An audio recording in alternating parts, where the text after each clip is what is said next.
Hello, I'm Ed Nepper, Safety Director for Lazer Spot. My job is to help protect you, the employee, as well as our company and our reputation as the best spotting service in the industry. Operating safely is the first step to claiming that title. So today, I want to take you through a set of safety policies and procedures that we here at Lazer Spot call the Big Six. And they are 3 points of contact, the tug test, fifth wheel inspection, load safety strap, secondary door securement, and the 5-foot rule. Okay, let's get started with something you'll do multiple times a day, and that's get in and out of the truck.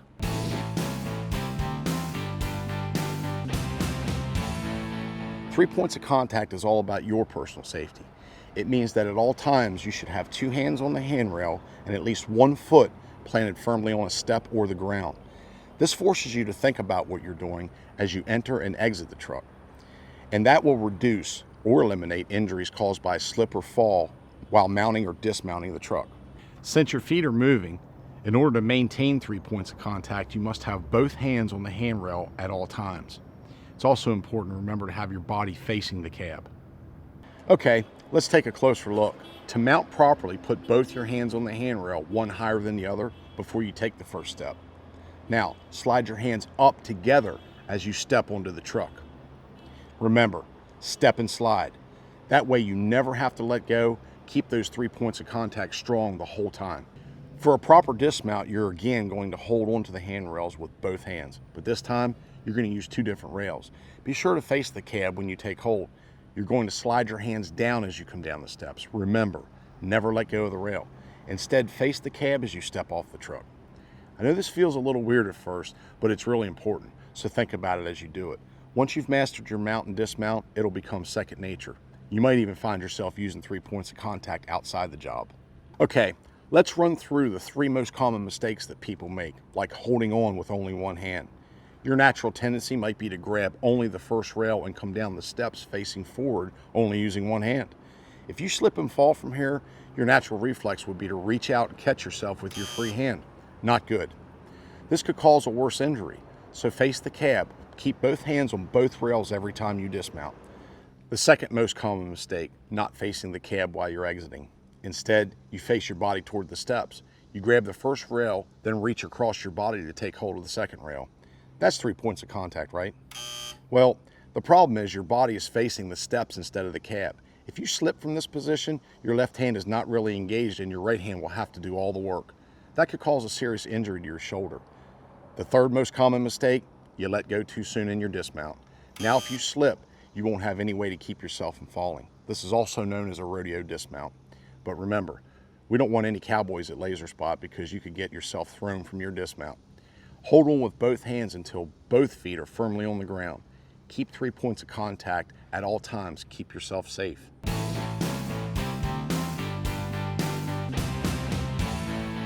The tug test and fifth wheel inspection go hand in hand. A good tug test will assure you've hooked the trailer properly. Failing to do a good tug test can have terrible consequences. You could drop a trailer, causing extensive damage to the equipment and the freight. There are also fines and other underlying costs associated with a dropped trailer. A dropped trailer is easy to avoid with a good solid tug test. First, line up the truck to the trailer and prepare to hook. Don't worry, I drive for Lazer Spot. That means I'm one of the best.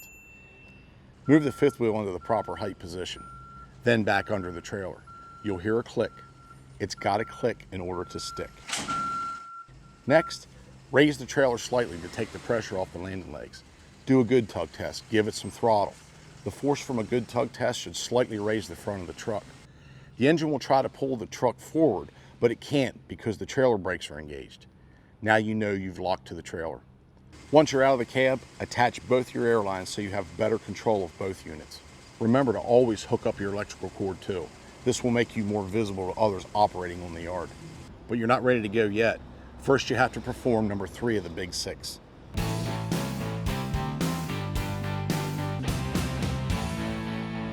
Before you move any trailer, it's important to do a visual inspection of the fifth wheel in addition to the tug test. We're going to look at both the center pin and the air release cylinder. You have to check both to be absolutely sure you're hooked and you won't drop a trailer. The center pin, sometimes called the guide pin, indicates where your jaws are set.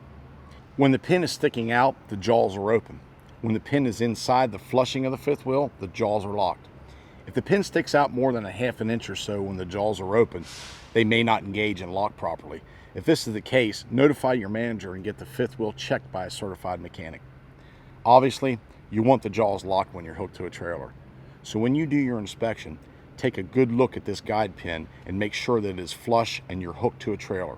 Next, you're going to check the air release cylinder, paying special attention to the position of the piston arm. If your center pin is in and the trailer is hooked and locked properly, the piston arm will be all the way in. When the trailer is unhooked, the piston arm moves all the way out, then back to a center position. So during your visual inspection of the fifth wheel, you want to get down and take a good look at your cylinder and make sure your piston arm is all the way in.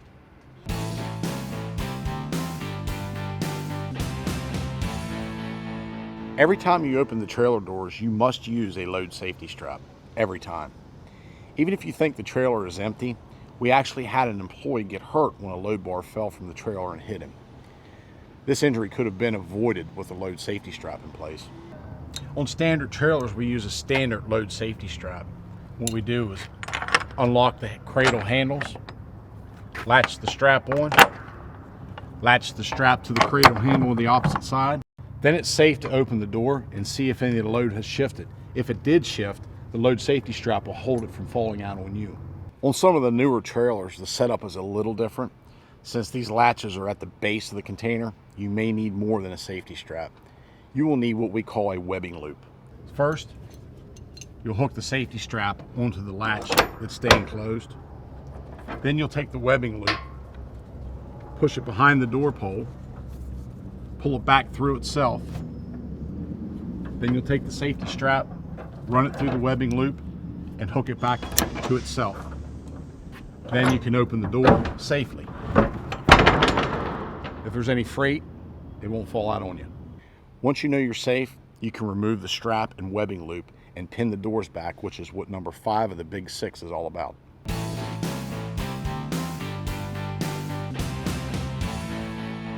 Secondary securement is just what it says. It's a second way to securely pin your doors open. The primary way is with the chains and loops attached to the trailer. But at Lazer Spot, we always want to use 2 kinds of protection. Why? Because the consequences are severe. Primary securement does not always hold the trailer doors, and if a door does come loose, it can swing erratically into other trailers, dock doors, or even a person. This could result in injury and cost Lazer Spot money and embarrassment. So always use secondary securement. Bungee cord, wire, or carry strap, whatever's standard for your site. One note, if you ever get an old trailer where the chain is broken or the loop is gone, that means there's no primary security. In that case, you have to double up on secondary securement. Use 2 bungee cords, 2 wires, or 2 K-straps to hold the doors so you still have both a primary and secondary securement. Let's look at each one. The bungee cord is very easy to use. Clip one end of the cord to the trailer, then wrap the cord around the outside of the door pole. Take the unsecured end of the cord and attach it to the cross member underneath the trailer. Just make sure the bungee is pulled tight and wrapped securely and you're good to go. Wire is another common method of secondary securement. Again, you run the wire through the chain loop, then pull both sides of the wire out and around the sides of the pole. To secure it, you twist the wire, but make sure you twist several times so the connection is strong enough to hold the doors back. A third method is carry strap. This is a tough plastic banding strap that you can peel off in strips. Just like the wire method, run the K-strap through the door loop, then wrap one side of the strap around the pole. The other end of the strap also wraps around the pole. Now tie a strong knot with the remaining ends. Your doors are pinned and secured. All 3 of these methods are easy and extremely important, so always make sure you have 2 kinds of security pinning the doors back, primary and secondary.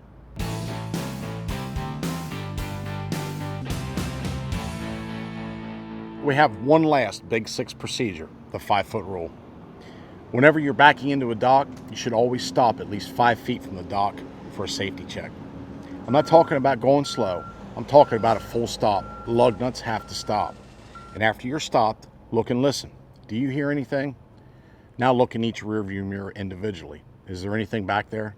Some obstruction like pallets or part of a load, or maybe even a worker who doesn't realize you're coming. That would be the worst case scenario. But the 5-foot rule also protects us from other potential damage, especially to docks and doors. Believe me, a botched docking is not something we want to deal with, and it's not something our customers want to deal with either. So when you look in the mirrors, check each door specifically. Make sure both doors are pinned properly. If you're not absolutely sure, use gold. Get out and look. That's the 5-foot rule. Stop, look, listen, and make sure all the people around the dock and your trailer are safe before you bump the dock.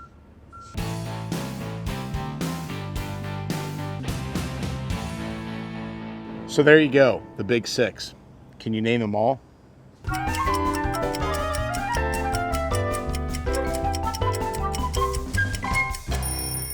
Did you get all 6? 3 points of contact, tug test, 5th wheel inspection, load safety strap, secondary securement, and the 5-foot rule. No matter what site you're working or what yard you're on, we want you to follow all 6 of the big 6 procedures every day, every time.